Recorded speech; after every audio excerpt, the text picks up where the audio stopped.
अब बात कर लेते हैं प्रधानमंत्री नरेंद्र मोदी की, जो कि छत्तीसगढ़ पहुंचने वाले हैं। 10:45 पर प्रधानमंत्री नरेंद्र मोदी रायपुर पहुंचेंगे, जहां रायपुर एयरपोर्ट से वो हेलीकॉप्टर के जरिए साइंस कॉलेज ग्राउंड पहुंचेंगे, जहां वो 7,600 करोड़ की सौगात छत्तीसगढ़ को देने वाले हैं।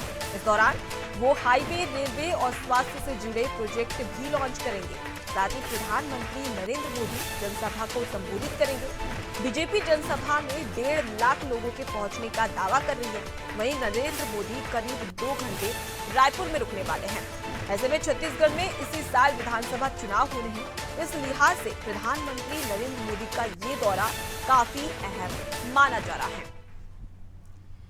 ज्यादा बातचीत के लिए सीधे रुक कर लेते हैं। हमारे साथ में संवाददाता के शर्मा जी, हमारे वरिष्ठ पत्रकार हमारे साथ में जुड़ गए हैं। के शर्मा जी, देखा जाए तो अब 7 जुलाई यानी कि आज प्रधानमंत्री नरेंद्र मोदी का छत्तीसगढ़ में दौरा है। इससे पहले तमाम केंद्रीय मंत्री, आपने छत्तीसगढ़ की स्थिति देखी है और बीजेपी की तैयारियां भी की जा रही है और कांग्रेस की ओर से भी विधानसभा चुनाव को लेकर तैयारियां की जा रही है। इसके क्या कुछ मायने निकाले जाए?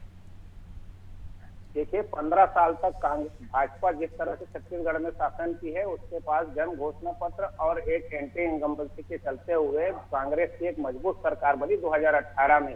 68 सीटें, 90 में से 68 सीटें कांग्रेस की झोली में गई। उसके बाद स्थिति देखिए कि मात्र 13 विधायक भाजपा में। ऐसी स्थिति में यहाँ स्थानीय चेहरा के आधार पर चुनाव लड़ने के बजाय डायरेक्ट लोकप्रिय प्रधानमंत्री नरेंद्र मोदी के चेहरे पर जिस तरह चुनाव लड़ने का निर्णय भाजपा ने लिया है, उसके साथ ही केंद्रीय योजनाओं के हितग्राहियों तक, घर घर तक पहुंचने, आवास योजना की बात करें, जल जीवन मिशन की बात करें, शौचालय की बात करें या उज्ज्वला योजना की बात करें, किसान सम्मान निधि, तमाम योजनाओं को लेकर भाजपा कार्यकर्ताओं को हितग्राहियों के संपर्क करने कहा गया। ये केंद्र सरकार की योजना है। उसके साथ ही छत्तीसगढ़ में जिस तरह से ईडी की कार्रवाई हो रही है या जन घोषणा पत्र में जो योजनाएं पूरी नहीं हुई, शराबबंदी जैसे विषय को लेकर के भी जनता के बीच जाने की योजना है। इसके साथ ही नरेंद्र मोदी के आने से निश्चित रूप से संगठन में एक मजबूती आएगी। भाजपा संगठन में अभी ये स्थिति है कि कार्यकर्ता तो हैं, लेकिन उनके हाथ में मुद्दे क्या हैं। तो आज प्रधानमंत्री जी क्या मुद्दे देके जाते हैं?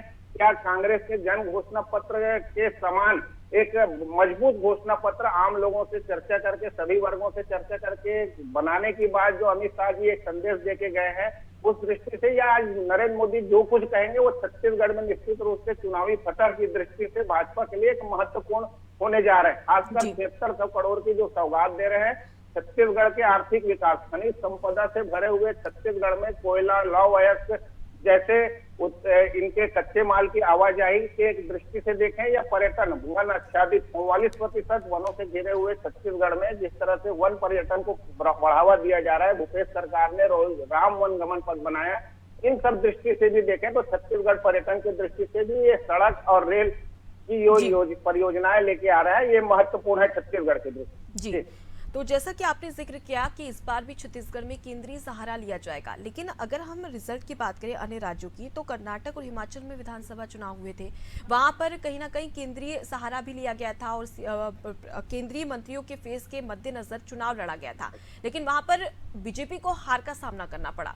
अब यहाँ पर छत्तीसगढ़ में ऐसी स्थिति उत्पन्न ना हो, उसके लिए क्या कुछ प्रयास बीजेपी की ओर से किए जाने चाहिए? और क्या यही माना जाए जिस प्रकार से केंद्रीय मंत्रियों का दौरा है, अब प्रधानमंत्री नरेंद्र मोदी छत्तीसगढ़ पहुंचने वाले, तो 23 की रेस मोदी ही फेस, ऐसी कुछ स्थिति है क्या छत्तीसगढ़ में? निश्चित रूप से छत्तीसगढ़ में भाजपा के कार्यकर्ता हैं और 15 साल के जो उनके कार्य है वो देश में है और छत्तीसगढ़ राज्य निर्माण कराने वाली भाजपा वहीं से आगे बढ़ती गई है। और छत्तीसगढ़ में जो कि काम की बात होती है, छत्तीसगढ़ की जनता जो मुद्दों के आधार पर मतदान करती है, जिस तरह से विधानसभा में कांग्रेस को एक बड़ी बहुमत देती है, दूसरी तरफ 11 लोकसभा में से 9 सीट जो है वो भाजपा को दे देती है। इसका तात्पर्य है कि राष्ट्रीय मुद्दे और स्थानीय मुद्दे के अंतर को समझती है छत्तीसगढ़ की जनता, जिसके आधार पर आपको छत्तीसगढ़ में विधानसभा चुनाव जीतने के लिए आपको स्थानीय मुद्दे, किसानों के मुद्दे, क्या 2800 रुपए प्रति क्विंटल की दर से जो धान खरीदी के बाद भूपेश सरकार कर रहे हैं, वहां पे आप कहाँ खड़े होते हैं? गोठानों के में जो 2 रुपए किलो की दर से गोबर खरीदी हो रही है, उसकी दृष्टि क्या है? गोठानों को रीपा के रूप में, रूरल इंडस्ट्रियल पार्क के रूप में डेवलप किया जा रहा है, या 62 प्रकार के वनोपज खरीदी की बात करें, ये तमाम योजनाएं, राम वनगमन पथ, कृष्ण कुंज, इन सब के जो लोकल मुद्दों को छुआ है, लोकल खान पान की बात करें, लोकल संस्कृति की बात करें, तीज त्योहार की बात करें, सबों को सरकारी संरक्षण मिला है। सीएम हाउस में इस प्रकार से आयोजन हुए।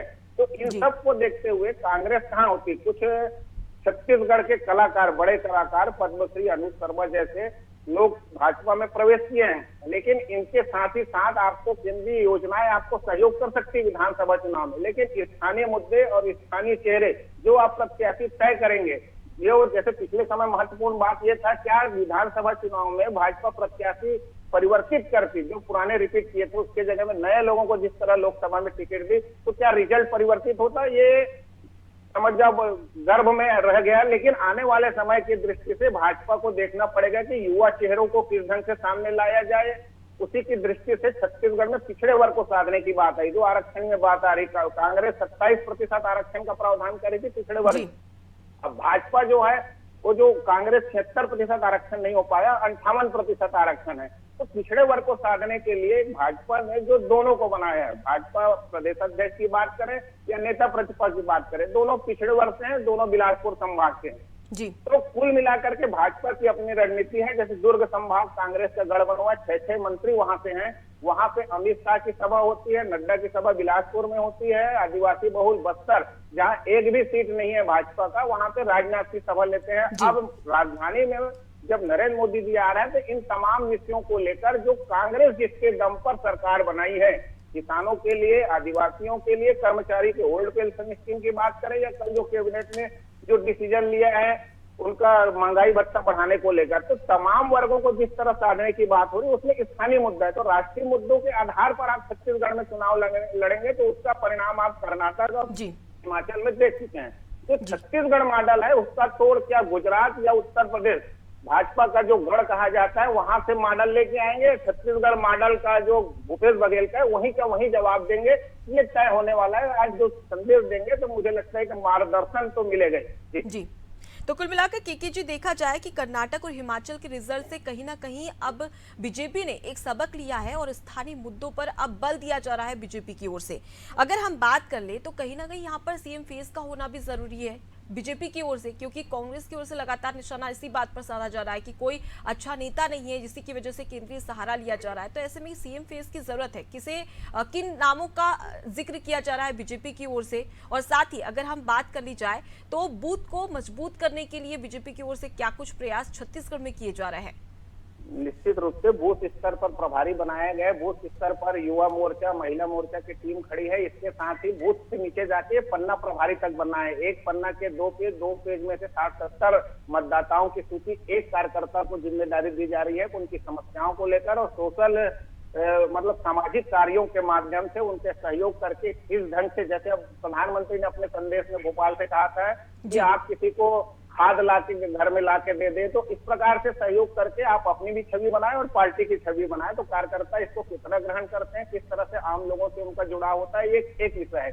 दूसरी चीज जो आज जो ट्वीट किया है प्रधानमंत्री जी ने, उसमें एक भावनात्मक ट्वीट भी कहा है कि भाजपा छत्तीसगढ़ से मजबूत रिश्ता रहा है भाजपा का। ये बड़ी बात है कि 15 साल के शासन को याद किया जा रहा है। नरेंद्र मोदी सन 2003 में जब यहाँ पे छत्तीसगढ़ के प्रभारी थे तो उनके नेतृत्व में ही कहा जा सकता है कि छत्तीसगढ़ में सरकार बनी थी।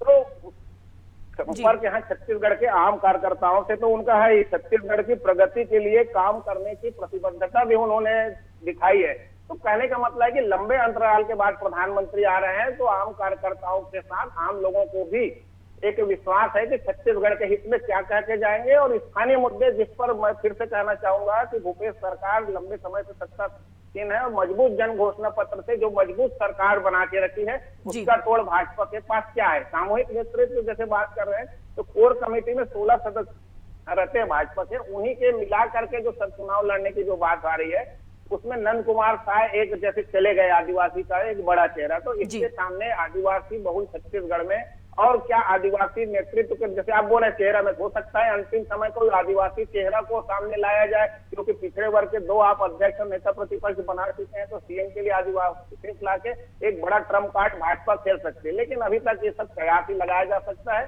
फिलहाल जो भाजपा को सामूहिक नेतृत्व की बात कर रही है, और कांग्रेस में भी जिस तरह से टीएस बाबा को बनाया गया है, उसमें भी केवल भूपेश बघेल जो एक भूपेश है तो भरोसा है चलो, उसमें सामूहिक नेतृत्व की बात आ रही है। तो जी। छत्तीसगढ़ में निश्चित रूप से जो कांग्रेस का गढ़ बन चुका है, यहाँ से छत्तीसगढ़ से राजस्थान, मध्य प्रदेश सरकार बनी और कांग्रेस फिर हिमाचल प्रदेश, कर्नाटक तक आगे बढ़ी। तो देखना है कि जो छत्तीसगढ़ जड़ है कहा जाए कांग्रेस की, फिलहाल तो कोई अतिशयोक्ति नहीं होगी, वहां पे भाजपा किस ढंग से फिर से सरकार बनाने में सफल होती, जिस तरह से पूरी ताकत झोंक रही है, तो ये देखने वाली बात। तो बिल्कुल के शर्मा जी, इस बार रणनीतियों के साथ में बीजेपी चुनावी मैदान में उतर रही है और इस दौरान केंद्रीय सहारे के साथ ही साथ जो स्थानीय मुद्दे हैं उस पर भी अब जोर देने की कवायद अब बीजेपी की ओर से शुरू हो चुकी है। हालांकि इसमें कितनी सफलता मिलती है ये तो वक्त बताएगा। फिलहाल के लिए बहुत शुक्रिया हमसे बातचीत करने के लिए।